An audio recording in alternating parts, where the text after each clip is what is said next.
Hey everyone, this is Nick from Mecca Warehouse, and today we're back with weekly update number 160. Let's jump right into it with week in review. This is where I talk about what's been going on in the warehouse, things that are coming up, stuff like that. First off, we are now probably, I guess today's Thursday when I'm shooting this, so we're basically about a week away, give or take. Definitely by the time you see this, from our Black Friday sale. Don't have the details for you now, working on getting all the information page and all that. We're gonna put out a video probably Monday or Tuesday next week with all the details on the sale. Hope you guys will be very enthused about what is in that sale and how it's gonna work. It's a little different than what we've done the past few years, but I think it's gonna be good, hopefully well received. I guess we'll have to wait to see for sure. On a similar note, I'm excited. We've got a pretty big restock today on for this Friday, I guess. The whole temporal thing between when I shoot this and when you see it.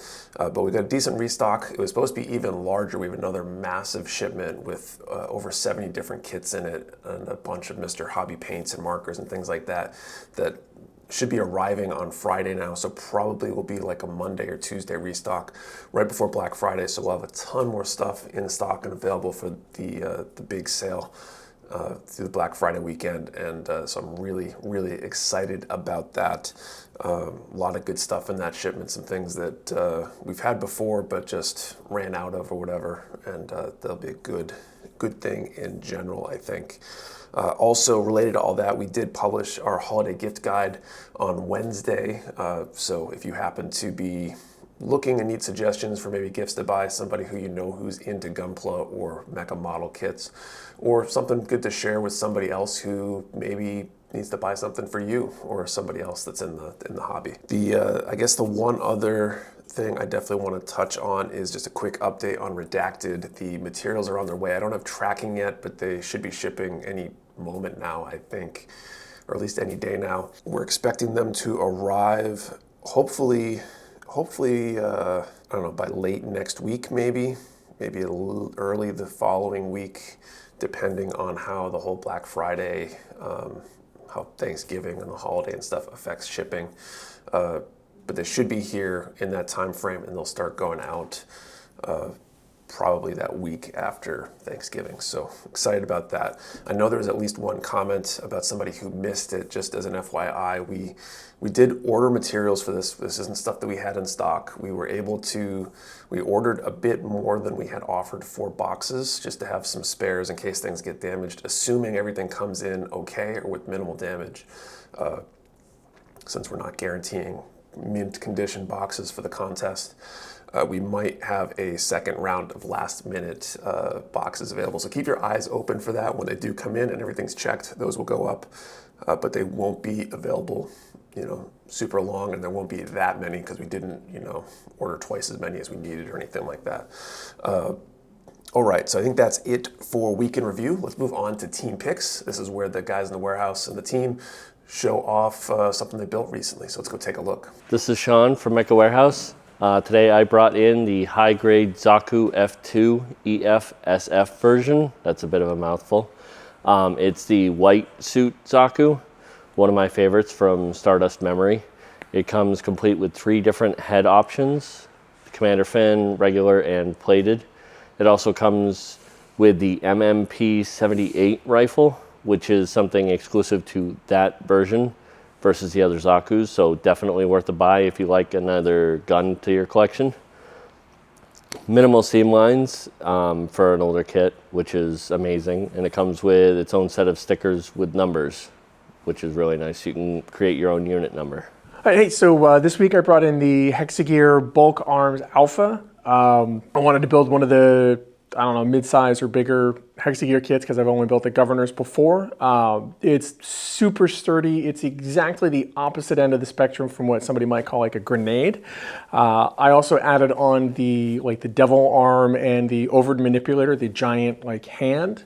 And I brought in the little ones so people can check it out for scale. Wasn't super complicated to build, but it was still pretty enjoyable. I also tested out one of the wireless LEDs that we are maybe thinking about carrying in the in the the head for it. So. All right, that is it for team picks. Let's move on to Q&A. So this is where I answer questions from you, the viewer. If you have a question you want answered, post it down in the comments below. I'll do my best to answer it next time.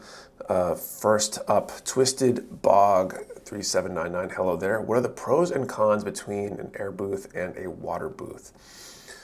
So I think, well, first off, I've never used a water booth, so I'm going basically based on memory and some stuff that I've heard. There's probably a more authoritative source out there than I am on comparing the two. Pretty much anybody who's ever used a water booth probably knows better than I do. The air booth, I think they're probably less expensive. They're probably easier to maintain. Those filters do have to get replaced periodically, which is an added cost, long-term overuse, and something that you have to have, and knowing when to change the filter sometimes can be a little bit tricky. There's some tricks like holding up a piece of paper towel or paper and seeing if it sucks into the filter itself. I think that's one of the tricks I've heard that will help tell you if there's enough suction going on. But I think there's some trade-offs there.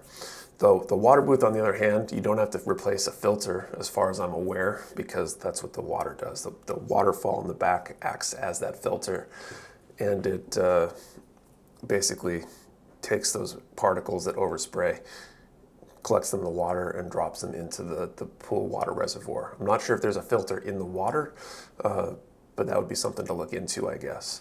I think one of the downsides that I've heard, or at least heard people express concerns about, is what to do with that water after you sprayed nasty paints into it. I don't know that you can necessarily, after collecting a whole ton of paint in that water, just comfortably just dump it down the drain necessarily, especially if you're painting with things like lacquers that are not necessarily the safest. And so I think that's probably one of the biggest downsides. And I think the cost is probably there too. I have to imagine a waterfall spray booth is probably more expensive. And if it breaks, it's probably harder to fix, given that there's water and moisture involved. So hopefully that helps. If you're watching this and you have a waterfall spray booth, or you've researched these heavily, I'd love to hear your thoughts on it and anything you might have found about pros and cons and things like that. All right, and then Plastic Germs question. What would you like to see a new Gundam story or a more in-depth UC story, i.e. Kukuru's Done's Island? Where I don't have a particular story that I would like, or a piece of a story that I'd like expanded on, I think I'd probably err on the side of a new story. Although I could probably be convinced otherwise if somebody pointed out the right story or framed it the right way for me, I guess. But my gut feel is a new story would be better, in my opinion, or I would like to see it more. Fun question. What is one life lesson you'll always remember? I feel like I've gotten this one probably from you before, so this will probably be a different answer just because I can't remember what I answered last time, if I did in fact get this question. Life lesson that I'll always remember. And I'm spending time trying to remember what that life lesson is, so I'm not too sure. What is one life lesson that I'll always remember? So this after spending like what felt like forever trying to think of which one or what life lesson I do remember, let alone always remember. So take this with a grain of salt, I guess. But one life lesson that I think has been important, and I'll definitely remember and always utilize, is the idea of perfect is the enemy of good enough. I heard that for the first time probably, I don't know, it was probably almost 20 years ago in a point where I was being mentored about stuff, and I think it's super valid, right? The idea that trying to pursue perfection to actual perfection can sometimes be at the detriment of getting the job done or doing something well enough or good enough. I think you see that a lot in our content and things we do at the business. We're trying to always achieve perfection, but sometimes you have to step back from perfection a little bit in order to be pragmatic and get the job done. So I guess we'll go with that. Like I said before, if you have a question you want answered, post it down in the comments below. I'll do my best to answer next time. Thank you for watching. See you next time.